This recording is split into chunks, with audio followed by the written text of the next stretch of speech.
In an epic StarCraft World season with a huge prize pool of $1,000, we finally found ourselves a winner. The best player from the best clan, XTRE-X. Crazy stats this guy got. He danced on his competition, getting himself $500 payday. Congratulations, XTRE-X. Enjoy this little winning montage. First up, bashing La 911. Crushed him. It's tough going Nexus first against those Koreans. Risky business. Better hope that cannon gets up. The gas too? Dang, La 911. Dang. About to get punished for that, buddy. Bunker rush. Pull the probe. Not gonna help. Ouch.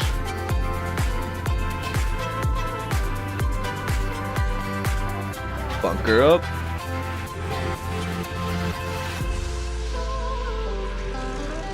Oh, is he gonna get that cannon? Is he gonna get that cannon? Oh, he cut the cannon. GG.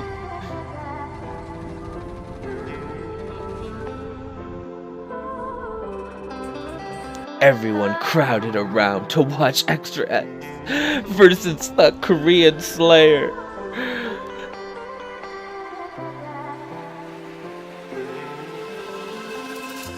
Both players achieving a crazy K rank battled it out for that first place.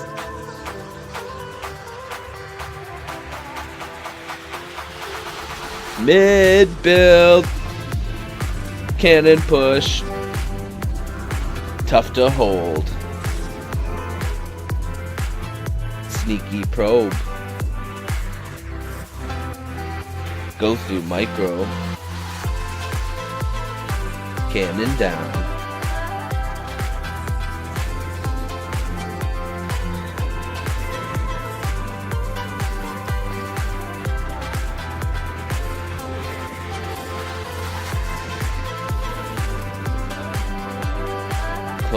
Close battle.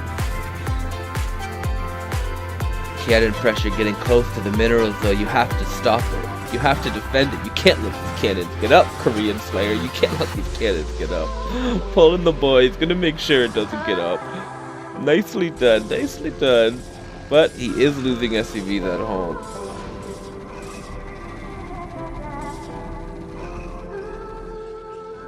One cannon up at home. Still trying to get those sneaky back cannons up, but the Korean Slayer not letting it happen. Microing his heart out. So much pressure though, non-stop production from those gateways. Cannons getting closer, Zealots getting more and more kills. Not looking good. Champion playing like a champion.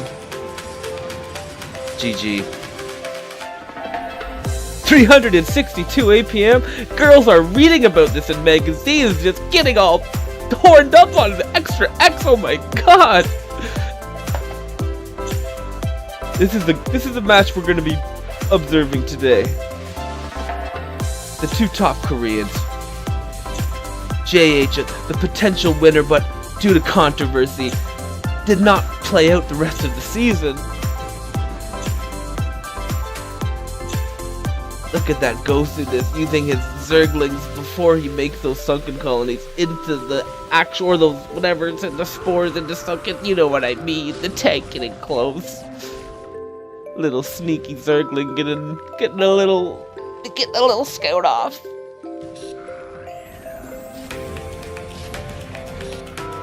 Will the Korean Mutamicro be enough? Oh.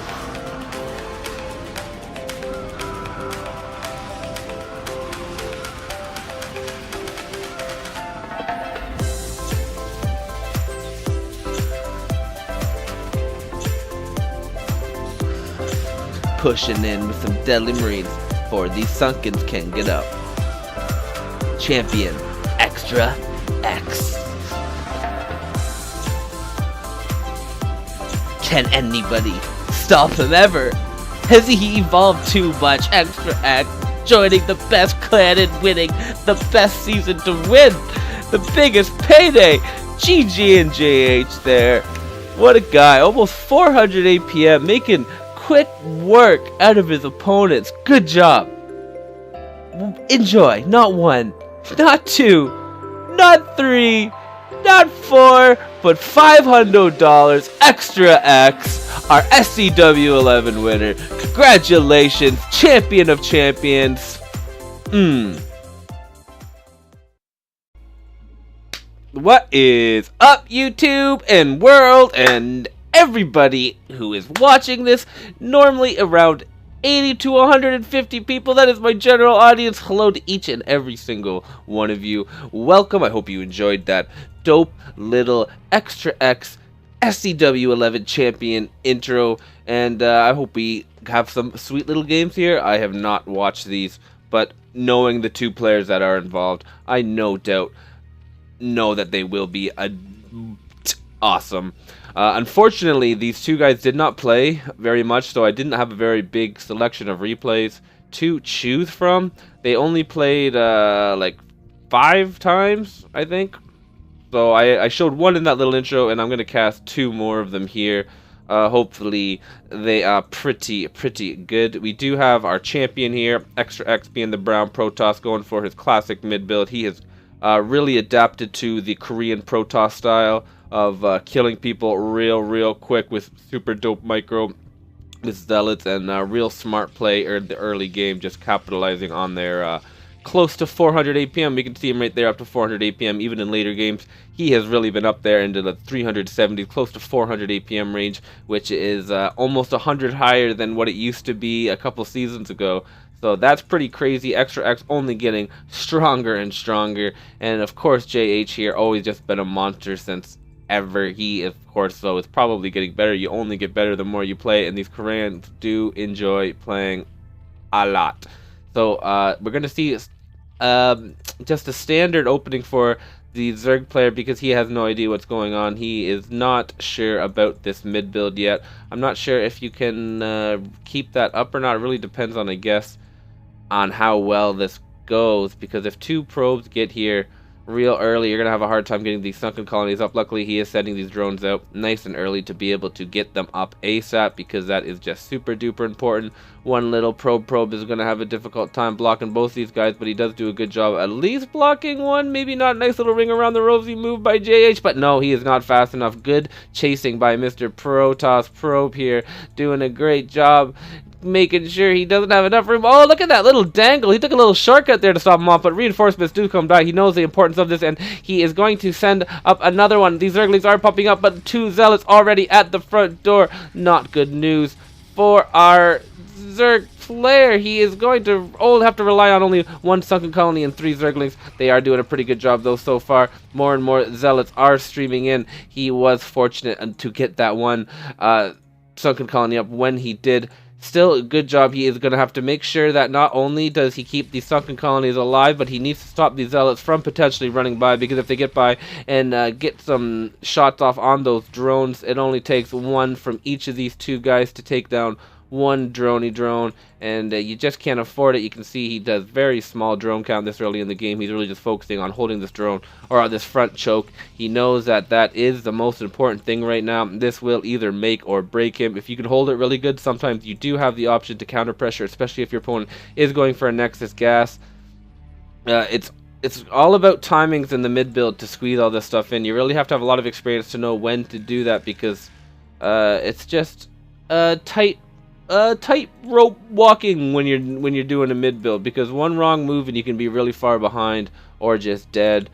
So it's dangerous stuff when it gets into the later stages of this mid build. We do have a complete wall here for our yellow player, doing a nice job droning up at home and not panicking too much. He didn't produce too many Zerglings either, so he isn't panicking, and he's doing a great job so far. It is always scary when you are in this situation. I wonder if this will be a quick robotics facility or what. We do see is that a Citadel of a Dune? No, just a forge here, so he is going to get some cannons up here. That usually is meaning that there's going to be probably a robo there. You do want to protect that robo if you do get it up, because it is an expensive and big investment. You do want to have some coverage, so these Zerglings can't be annoying, and maybe pick them off, or some early Hydralisks. It's just nice to have that cannon if you're going to be putting that big investment building up so close, so early.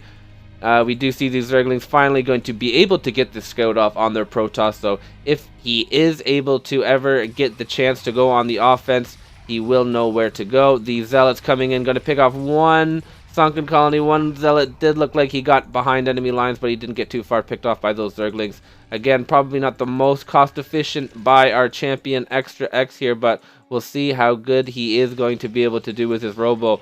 Reavers, pretty good, and a Reaver drop this early, also pretty good. That is going to be the decision he has to make. Is he going to go for the dropship to get the Reaver and go for a little ride into Mineral Town, or is he just going to try to get up some Reavers, which will just take down enough of these sunken colonies so his Zealots can run in? I don't see the Citadel of a Dune up, so he's not going to have that super quick Zealot speed that a lot of the Koreans do. Like, he is going to get another robotics facility though, so he is going to go heavy into the Reavers, I do imagine.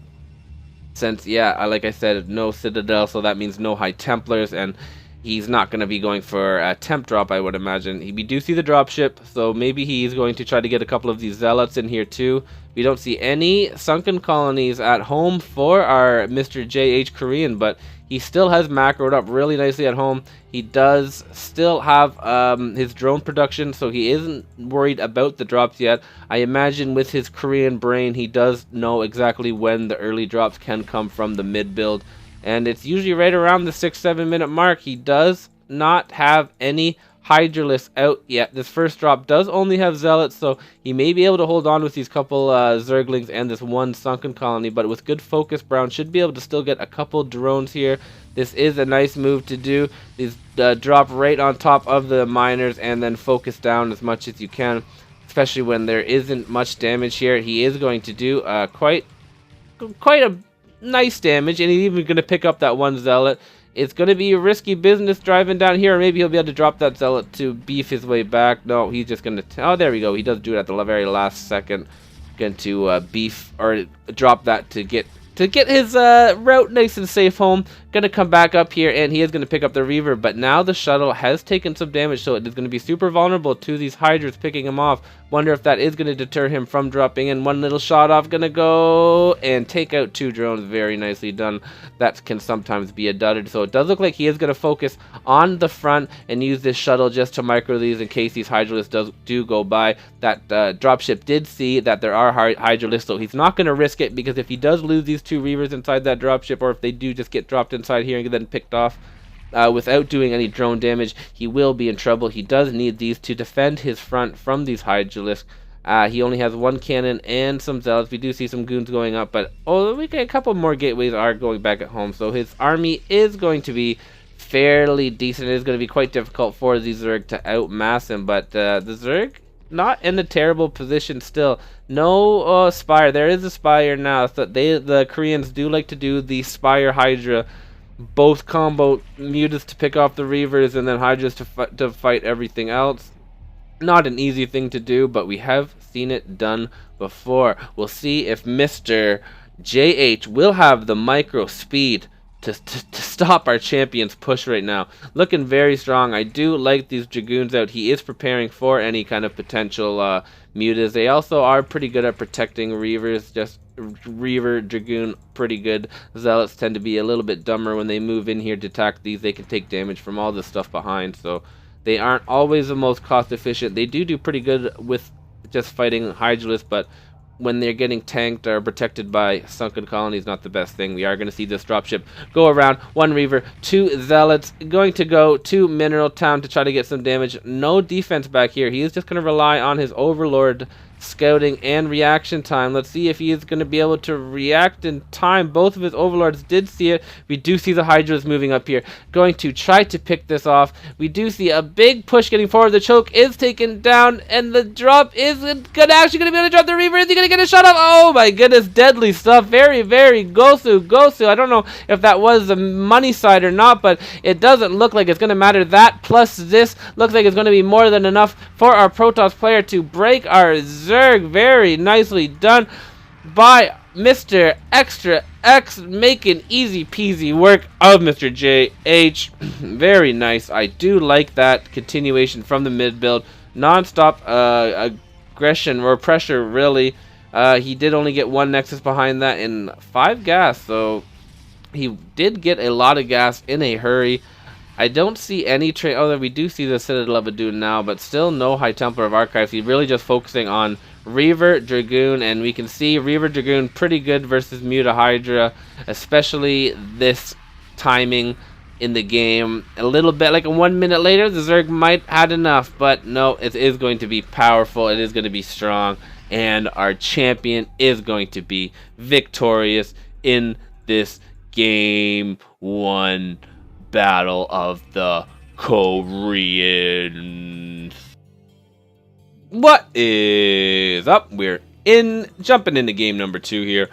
This time Mr. JH will be representing the Terran race, and Mr. XTRE-X, who is going to be Protoss, which is always a good feeling. Maybe not as good of a feeling as winning $500 for playing StarCraft, but it's still a pretty good feeling nonetheless.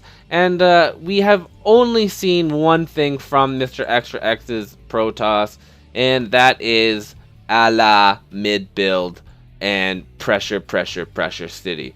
We've seen him do the mid build cannon push versus Terran, and then the zealot pressure into Reavers against Zerg. Let's see what he's going to do this time. In that little montage, we did see him successfully push Mr. Korean Slayer. So we'll see if JH can do hold a little bit better. The mid build push is just real tough to hold. Just one mistake really, and it just snowballs out of control, and you just find yourself with a bunch of zealots and cannons in your base, and you're just waiting for a tank to come up to slowly push it off, and then it's just not a good feeling. You just feel like you're fighting from behind the whole way, and then once you do feel like you're like, oh look, maybe I got my choke back, and then bam, they just have the mass carriers. And yeah, it's just the funness of Terran vs Protoss. Not my best matchup, that is for sure. But some people are real good at Terran vs Protoss. I just happen to not be one of them. So let's see if JH can give me a little lesson here, or a couple tips on how to hold a mid build. Of course, I really doubt that I would post a JH victory. Obviously, I'm not going to on XTRE-X's montage win, but who knows? Who knows? We're just gonna have to sit back and just check her out. Sit back, check her out, and wait and see. We do see the probe coming into successfully scouting. It does get out alive, and no forge down yet. Just pumping the zealots. The Marine is going to come out, and take a shot into the back. Not feeling good at all. He is going to need some Advil for that. These zealots protecting the probe. Good job there, pulling the probe back, making sure it doesn't get sniped off. He does want to keep that alive ASAP. He is going to get that very early and aggressive pylon up. Forge is going down at home, and the cannon push is going to begin. Mr. JH hasn't lost a Marine yet. He does have 1 bunker up and his academy started.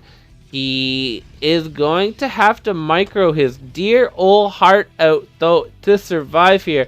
5 zealots going to get a pretty good surround, but still keeping all of these Marines alive somehow, doing a great job. First Marine is going to die in an explosion of blood from those zealot swords that I don't know what they have on their little lightsabers on their arms.